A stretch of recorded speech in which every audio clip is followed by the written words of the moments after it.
Pakistan versus Afghanistan का tri nation series का final खत्म हो चुका है और काफ़ी कंफर्टेबली हम कह सकते हैं कि पाकिस्तान ने ये मैच जीत लिया है।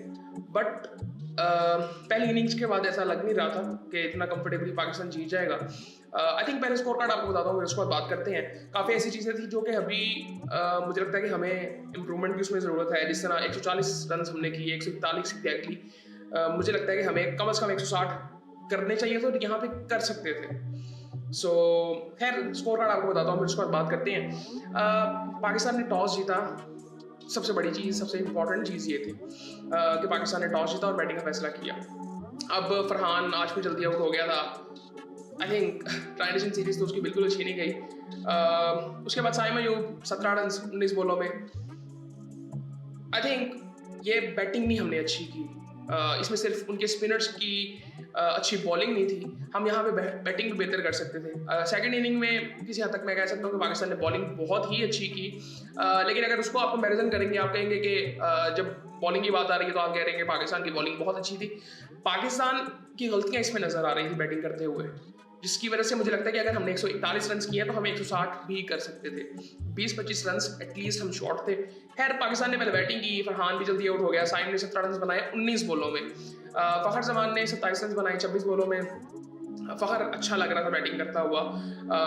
साइम इस तरह से आउट हुआ था, आई थिंक मैं कई दफ़ा बात कर चुका हूँ कि साइम अभी अपनी जो कहते हैं ना एक गेम अवेयरनेस, सेल्फ अवेयरनेस, एक तो चले गेम की हद तक अगर बात करें तो इंसान को अपनी गेम का पता होता है कि यार मुझे रन्स करने कैसे हैं। वो गेम अवेयरनेस आप स्पेसिफिकली तब कह सकते हैं कि जब इंसान फॉर्म में नहीं है, प्लेयर फॉर्म में नहीं है, तो वो रन्स करता है, कोशिश करता है कि रन्स मैं करूं। लेकिन आपको जब पता चल जाए ना कि मैं कैसे रन्स करता हूँ, मुझे खुद से रन्स कैसे करवाने हैं, वो सेल्फ अवेयरनेस वो हमारे प्लेयर्स में इतनी जल्दी आती ही नहीं है। सो वो अभी बहुत से प्लेयर्स में नजर आती है।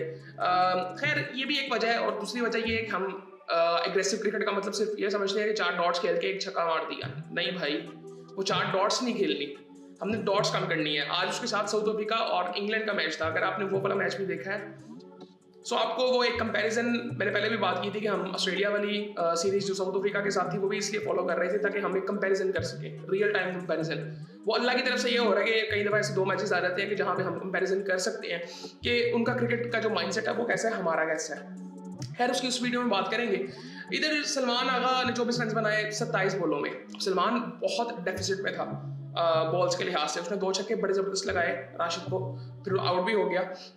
हसन का इंटेंट नज़र आ रहा था, 9 बॉलों में 8 बॉलों में 15 रन थे उसके। एंड में नवाज ने ज़बरदस्त बैटिंग की, 21 बॉलों में 25 रन बनाए। अब 21 बॉलों में 25 अच्छी बैटिंग की थी। वो इस लिहाज से अच्छी थी कि रन्स तो हमारे कुछ थे ही नहीं। इवन फहीम ने भी 15 रन बनाए, 8 बॉलों में आते ही चौका लगाया, फिर एक छक्का लगाया, फिर एक चौका लगाया। खैर इस तरह हमने 141 रन बना लिए, एक डिसेंट फाइटिंग टोटल था। अब उसके बाद होता यह है कि जी बॉलिंग की अगर थोड़ी सी बात करते हैं, फजल अकबरुकी ने 2 आउट किए 3 ओवरों में 19 रन दिए। पहले ओवर में 1 आउट कर लिया था, उसके बाद अजमतुल्लाह उमर ज़ई ने 1 ओवर में 5 रन दिए। एम गजफर यार बड़ा अच्छा बॉलर था, ये ऐसे लग रहा था शुरू में पहले ओवर मुझे ऐसे लगा कि दूसरा कर रहा है, फिर आगे जाके मैंने उसको थोड़ा गौर से देखा तो वो कैरम बॉल भी कर रहा था, सो जो कि लेफ्ट हैंडर के अंदर आ रहा था बॉल, फिर सो अच्छी बॉलिंग कर रहा था वो भी। 4 ओवरों में 27 रन उसने भी दिए। मोहम्मद नबी ने 4 ओवरों में 28 रन दिए। नूर अहमद ने 4 ओवरों में 17 रन देके 2 आउट किए।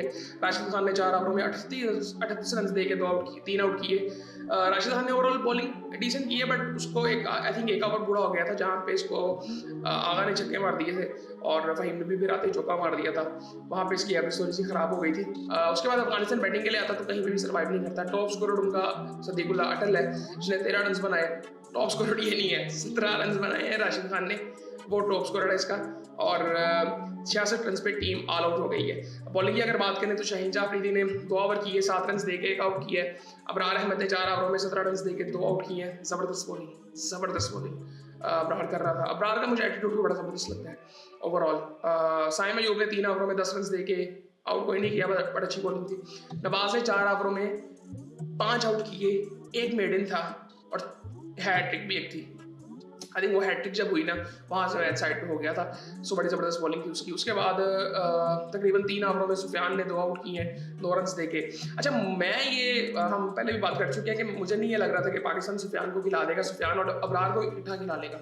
मुझे नहीं लग रहा था, मुझे लग रहा था कि हारिस को आप डाल दोगे, लेकिन आई थिंक अच्छा चेंज था और समझदार एक विजडम यहाँ पे नज़र आ रहा है डिसीजन मेकिंग में, जो कि पहले आई थिंक नहीं आता था उस तरह से नजर। आई थिंक जनरली ये मैनेजमेंट का इसमें बहुत ज़्यादा हाथ है, कप्तान कोच का, आई थिंक आकिब जावेद का भी मैं कहूँगा, क्योंकि आकिब जावेद ने कुछ ऐसे फैसले किए हैं जो कि यहाँ पे भी नज़र आते हैं सिलेक्शन में, टीम की प्लेइंग 11 की मैं बात कर रहा हूँ, वहाँ पे भी नज़र आते हैं। सो आई थिंक हालांकि एक दो जो स्क्वाड में जो चेंजेस थे वो मुझे कोई इतने खास पसंद नहीं, इसलिए मुझे नहीं लगता कि हारिस रऊफ की जगह बनती थी। जो परफॉर्मेंस उनकी अभी तक है, मे बी आने वाले टाइम में वो एशिया कप में अच्छी परफॉर्मेंस कर दे, but I don't think so कि वो उनकी जगह बनती थी इस तरह से। सो इस तरह हम कई प्लेयर्स की बात कर सकते हैं। बैटिंग यार इस वक्त हमारी इतनी खास हो नहीं रही। अब यहाँ पे बैटिंग की मैं क्या बात करूँ, एग्रेसिव क्रिकेट का मतलब पहले हमें डॉट बॉल्स खेलना कम करनी पड़ेगी, बड़ी सीधी सी बात है। ये अभी हमें समझ नहीं आ रही। आप खैर मुझे लगता है कि हमें साउथ अफ्रीका वाले मैच की बात जब करेंगे, वो आज मैच देखिए वो बिल्कुल ही वन साइडेड हो गया। आपने ऑस्ट्रेलिया वाली सीरीज अगर फॉलो की होगी, पहले 2 मैच साउथ अफ्रीका जीतता है, तीसरा मैच ऑस्ट्रेलिया कैसे खेलता है, 431 रन बनाता है। आज उन्होंने क्या किया है, आज भी 400 प्लस रन उन्होंने बना दिए इंग्लैंड ने। आखिरी 20 ओवरों में उन्होंने 200 से ऊपर रन बनाए हैं वनडे में इंग्लैंड ने, और उनको आउट कर लिए 100 से कम पे। सो ये माइंडसेट है। अब मैं अभी कुछ देर पहले बात कर रहा था कि ये जो इनके प्लेयर्स हैं ये कोई इतने बड़े नाम नहीं है इंग्लैंड के। सो खैर उस वीडियो में बात करेंगे। खैर बाकी आई थिंक अच्छी बात है कि पाकिस्तान के लिए पाकिस्तान ये ट्रॉफी जीता है, और ये कॉन्फिडेंस आई थिंक काम आएगा आगे एशिया कप में पहला मैच हमारा ओमान के साथ है 12 को, आई थिंक है 14 को इंडिया के साथ है। दुबई में मैचेस है पाकिस्तान के 3 राउंड के, आई थिंक बाकी भी मैचेस पाकिस्तान के दुबई में होंगे। सो थोड़ी सी वहाँ पे डिफरेंट होगी। मुझे लगता है कि बैटिंग विकटी होंगी, वो 170-80 वाले मैच होने चाहिए, और पाकिस्तान की वो अप्रोच काम आएगी जो पाकिस्तान इधर शुरू में ट्राई कर रहा था। और आई थिंक अगर पाकिस्तान अपने पूरे पोटेंशियल पे खेलेगा तो बेहतर परफॉर्म कर सकता है। और खैर पाकिस्तान इंडिया की बड़ी आजकल डिस्कशन दोबारा शुरू हो गई हैं कि कौन सी बेहतर है। मैं हमेशा कहता हूँ आप पिछले कुछ मैचेस निकालें पाकिस्तान इंडिया के, डिफरेंस क्या था, विराट कोहली ने इंडिया को कुछ मैचेस उसमें से मोस्टली मैचेस जो जीते हैं वो विराट कोहली ने बिल्कुल साइड पे किए थे। 2 मैचेस तो पाकिस्तान जीता हुआ था, ऑस्ट्रेलिया वाला एक और मैच था आई थिंक, वो बिल्कुल पाकिस्तान जीता हुआ था, ठीक है। विराट कोहली ने बाद में आके उसको साइड पे किया। सो ये डिफरेंस था, वरना पाकिस्तान की हमेशा मतलब मीडिया जिस तरह से इनका पोर्ट्रे करता है ना, आजकल ये बातें चल रही हैं कि जी पाकिस्तान इंडिया के मैच की टिकटें नहीं बिक रही। इंडियन मीडिया के मेन चैनल्स ये बात कर रहे हैं, और मुझे हैरानगी है इस चीज़ पे। फिर ब्रॉडकास्टर ने, जो इंडिया के ब्रॉडकास्टर्स हैं जो कि पैसा जनरेट करते हैं क्रिकेट के लिए, उन्होंने आईसीसी को, नॉट आईसीसी, एसीसी को पैसा क्यों दिया वो, ठीक है। ये बड़ी फजूल सी बातें हैं, और ये मीडिया में सिर्फ इस तरह से की जा रही है कि पाकिस्तान को बिल्कुल राइट ऑफ करने के लिए। ये ऐसी कोई चीज़ें नहीं होती। और इंडिया किस बहुत हद तक मोस्टली कंट्रोल करता है क्रिकेट को। सो इसीलिए ये बातें निकल के वो वायरल इस तरह से हो जाती हैं। कैसे लगता है कि नैरेटिव को ऐसा बिल्ड कर देते हैं, कैसे लगता है कि सारा कुछ वैसे ही है, ऐसा होता नहीं है। और आई थिंक पाकिस्तान के प्ले मैच में, पाकिस्तान इंडिया के मैच में आप क्राउड पूरा देखेंगे, दुबई का स्टेडियम बड़ा हुआ होगा, और ये कभी भी नहीं होता। ऑन द पेपर आप कह देते हैं कि जी विराट कोहली का कंपैरिजन कोई नहीं, बिल्कुल नहीं होगा। उस बंदे ने जो किया वो बिल्कुल नहीं होता था। आज विराट कोहली नहीं है ना, आज रोहित शर्मा नहीं है, आप शुभमन गिल को किसी से कंपैरिजन आज नहीं कर सकते, ठीक है। वो बहुत अच्छा प्लेयर है, बाकी प्लेयर्स इवन मैं बॉलिंग की अगर मैं बात करूं, मुझे लगता है कि इंडिया की बॉलिंग ज़्यादा बेहतर है। अगर आप एक बड़ा नाम देख रहे हैं तो उसमें बुमराह है, इंडिया के पास इस वक्त सबसे बड़ा प्लेयर बुमराह है। अर्शदीप अच्छी बॉलिंग करेगा, खैर उसके बारे में बात करेंगे सारी। लेकिन आई थिंक अच्छा मैच हुआ पाकिस्तान का, कॉन्फिडेंस आई थिंक जो मिला होगा पाकिस्तान को। मैं सिर्फ एक चीज़ कहना चाहता हूँ, हमें डॉट बॉल्स पे काम करना पड़ेगा। आज भी हमने बहुत ज़्यादा खेली है, बाकी आई थिंक इतनी बात करने की ज़रूरत नहीं है, और बाकी फिर आपसे बात होती है।